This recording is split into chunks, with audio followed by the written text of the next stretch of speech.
পর্যায়ে প্রতিযোগী হিসেবে মঞ্চে আসছেন চতুর্থ বর্ষ থেকে ভাই মোহাম্মদ তানিম।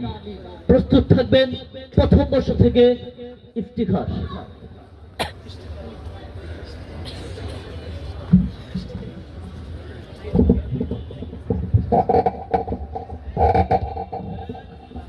আসসালামু আলাইকুম ওয়া রাহমাতুল্লাহি ওয়া বারাকাতুহু।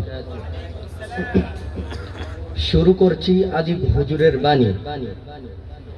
অন্যায় করার পর অনুতপ্ত হওয়ার প্রতিদান সম্পর্কে আদিব হুজুরের বাণী।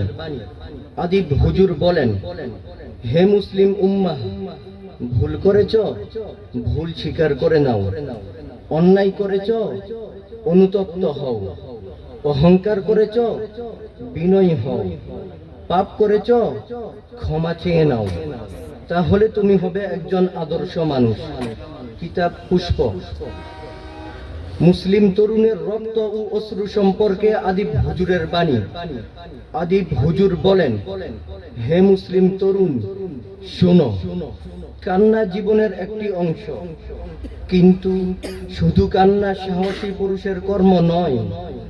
তোমার চক্ষুদয়ে যেমন রয়েছে অশ্রু, তেমনি তোমার শিরায় শিরায় রয়েছে উচ্চ রক্তের প্রবাহ। কিতাব পুষ্প।